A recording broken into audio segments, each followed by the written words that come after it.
Jelek, kalau jelek pindah aja kalau dari Indonesia ini. Kita kritik bangsa kita, tapi kritik yang membangun. Jangan kritik merasa semua jelek, semua jelek. Kalau jelek pindah aja kalau dari Indonesia ini. Ada yang mau kabur, kabur aja. Kok kabur aja ke sana? Mungkin ada yang mau kabur ke Yaman, silakan. Kalau mau hidup tanpa hantaman, atau mau hidup tanpa kritik, tanpa tantangan, ya di rumah saja melihara burung. Tapi kalau mau berjuang, maka jalan keluar, hadapi semuanya, dan tunjukkan kepada semua bahwa yang kamu bawa itu sesuatu yang benar, karena itu tidak ada alasan untuk gentar pada apapun juga. Baik. Itu yang kalau saya ditanya latihan kesabaran di mana? Latihannya ya di Gajah Mada sini. Karena di tempat ini waktu itu masih di gelanggang mahasiswa. Kita ada perbedaan-perbedaan pandangan di antara mahasiswa. Tapi kekuatan masa mahasiswa itu. Maka itu buat teman-teman semua yang masih kuliah. Ini banyak mahasiswa kan di sini? Yang mahasiswa coba tangan coba. Ini mahasiswa semua ini, betul? Ntar saya foto sebentar.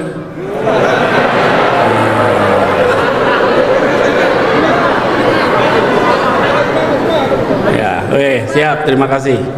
Memastikan aja betul mahasiswa.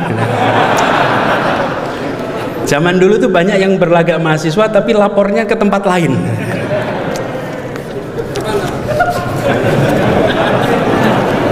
Nah, ini teman-teman zaman mahasiswa. Waktu itu masih di gelanggang mahasiswa. Saya pernah waktu itu saya ketua senat. Kemudian ada yang menentang senat mahasiswa. Tidak setuju dengan adanya senat. Dan apa yang terjadi? Debat. Debat pernah diadu debat. Duduk dua orang, saya dengan satunya yang menentang senat mahasiswa, ditonton kira-kira 300-an orang. Kalau saya lagi ngomong disorai oleh yang menentang senat, kalau dia lagi ngomong disorai oleh yang mendukung senat. Berdebat terbuka dan berteman. Karena itu kalau ada yang mengkritik tidak perlu dilaporkan.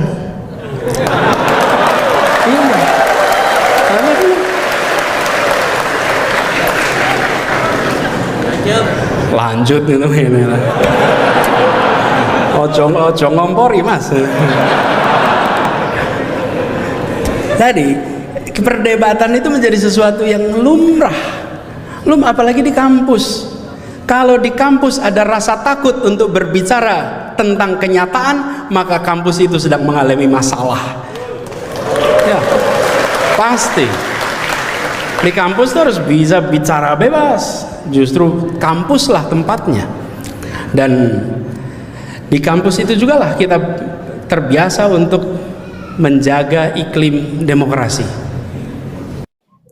Bahkan ketika Sayyidina Umar menjelang wafat dia mengatakan jangan sampai anak saya ikut di dalam salah satu calon pengganti saya. Sayyidina Ali mengatakan jangan sampai anak saya ikut di dalam salah satu pengganti saya.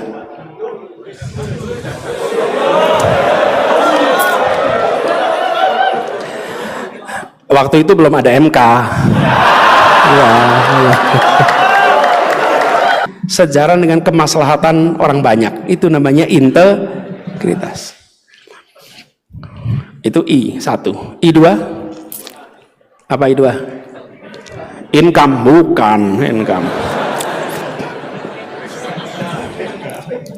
Intimacy, kedekatan, kedekatan. 3 itulah yang membuat namanya amanah itu. Jadi kalau lihat orang seperti Bung Hatta, Bung Karno, Anda akan melihat kompetensinya ada, betul tidak? Integritasnya ada, intimasi ada, dekat sama rakyat. Nah, pengurangnya ada satu nih. Apa pengurangnya nih? Self interest, kepentingan pribadi. Hari ini Bung Bilal yang kegedean itu namanya SI. SI-nya kegedean. Karena itu skor trustnya rendah. Kompetensinya tinggi. Tadi Anda sebutkan kompetensi tinggi. Integritasnya rendah. Kedekatannya Belum tentu. Mungkin kedekatannya artifisial, self interestnya tinggi. Nah sudah, nilai kepercayaan rendah. Jangan sebut angka itu lagi.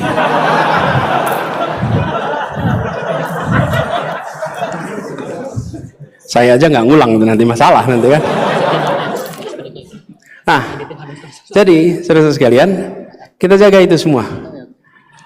Apa yang dikatakan Bilal itu benar. Saya ingin sampaikan satu hal yang hilang di Republik ini. Selain itu adalah meritokrasi. Meritokrasi. Masuk ITB, meritokrasi tidak? Anda jawab itu sendiri.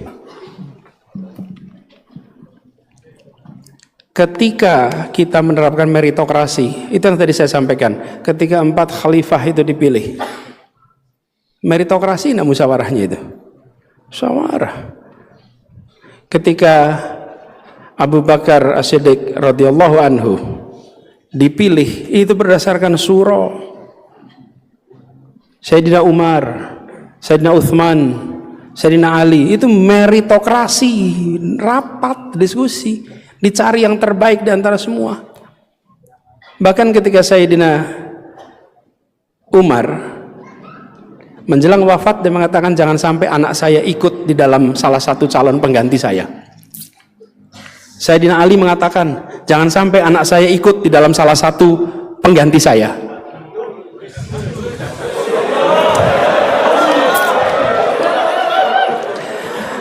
Waktu itu belum ada MK. Ya, ya.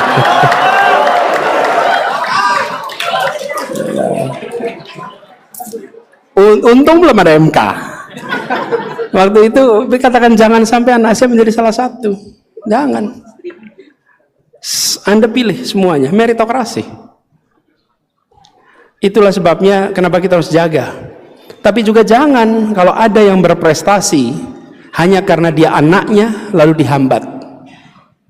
Kalau dia berprestasi hanya karena dia keponakannya dihambat, jangan juga. Kalau meritokrasi artinya tidak dipandang. Walaupun dia anak, walaupun dia keponakan, kalau baik adalah baik, kalau tidak adalah tidak.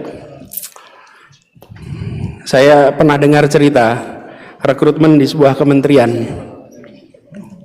luar negeri. Ada salah satu anak pejabat tingginya mendaftar. Salah satu pejabat paling tinggi di kementerian itu, di kementerian luar negeri, mendaftar menjadi diplomat, dan anaknya, karena ayahnya adalah diplomat karir, anaknya bisa lebih dari 2 bahasa, daftar dan tidak lolos. Dan ketika tidak lolos, semuanya bangga. Bukan bangga karena dia nggak lolos, bangga karena ada sistem meritokrasi.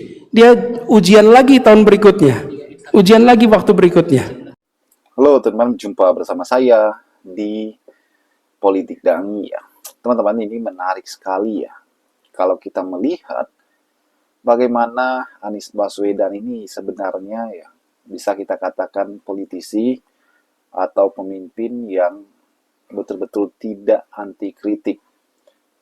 Teman-teman, kalau kita melihat kurang keras apa kritikan yang diberikan lawan politik Anies ya kepada Anies ya, bahkan semenjak beliau menjadi gubernur Jakarta ya.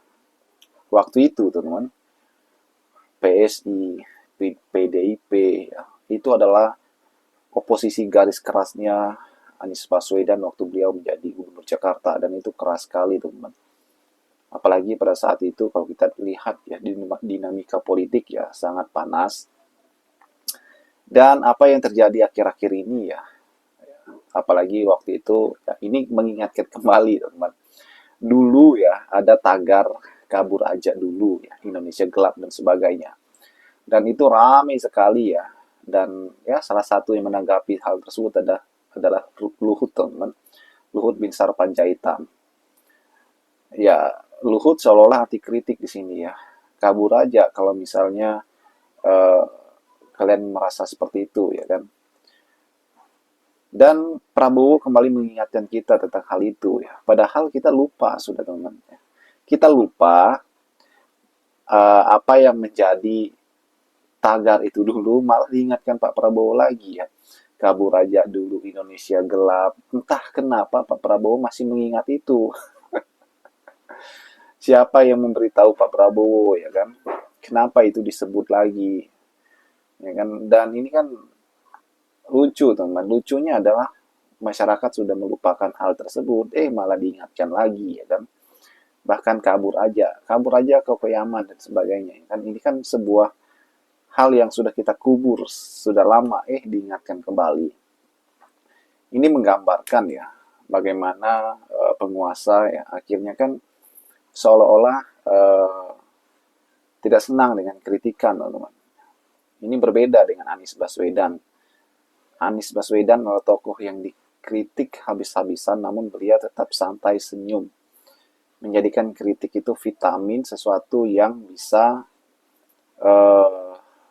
memperbaiki kesalahan-kesalahan, memperbaiki kinerja ke depan menjadi lebih baik. Bahkan, mungkin Anies Baswedan satu-satunya pemimpin yang tidak pernah baper ketika di roasting oleh para komika, teman. Dan lebih parah lagi, roastingan para komika, ya. Dan Anies, ya, santai aja.